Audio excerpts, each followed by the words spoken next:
Find a peak performance partner. Another way to increase your exposure to expanded associations is by teaming up with a peak performance partner, someone as equally committed to study and personal growth as you. I mentioned this practice earlier in the Plan, Do, Review, and Improve section. This person should be someone you trust, someone bold enough to tell you what they really think about you, your attitudes, and your performance.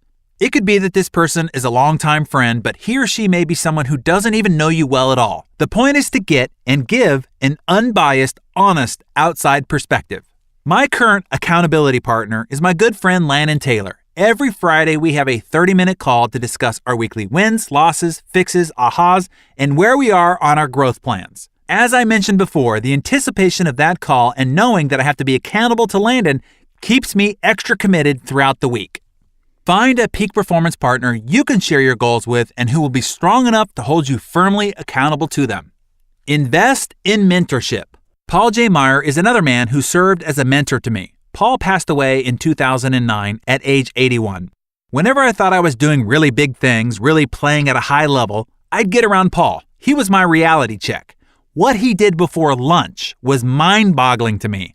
I got to spend a lot of time with him. Paul bought one of my companies, and then I did a turnaround for one of his companies. He was a very powerful spirit in my life. After spending a couple hours with Paul, hearing about all his plans and ventures and activities, my head would spin. Just trying to make sense of all that he had going on exhausted me. After a time with Paul, I'd want to go home and take a nap. Have you ever been around a person like that? Just watching their energy exhausts you.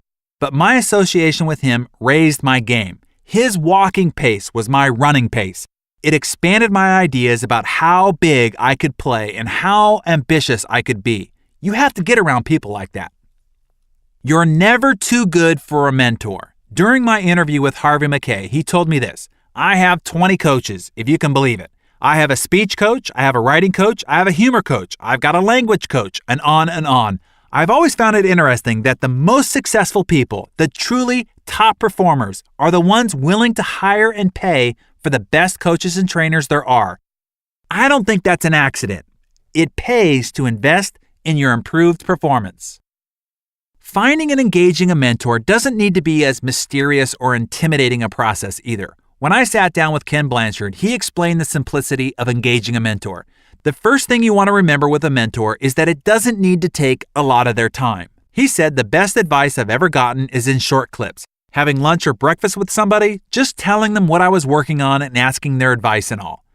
You will be amazed how successful business people are willing to be mentors to people when it's not taking a lot of their time.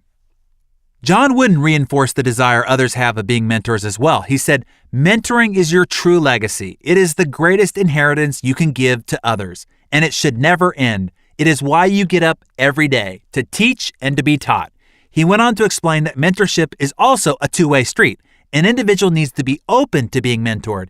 It is our responsibility to be willing to allow our lives and our minds to be touched, molded, and strengthened by the people who surround us. Be willing to pay for coaching. There's no better money spent than renting someone's brain and tapping their experience.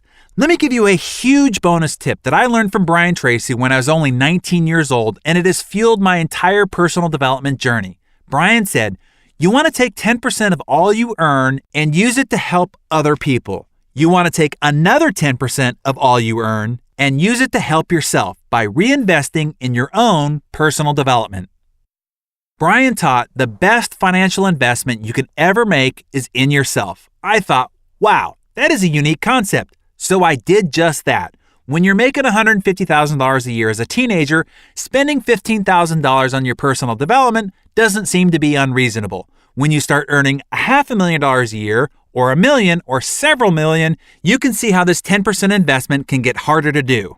But you absolutely want to do it as it was the fuel that got you there. But it becomes a sizable chunk of change. I think this is why the very top performers amongst us are also the ones who hire and pay for the very best coaches. So I passed the challenge Brian gave to me now to you. Take 10% of all you earn and use it to help other people. Take another 10% and help yourself. Invest it into your continued personal development.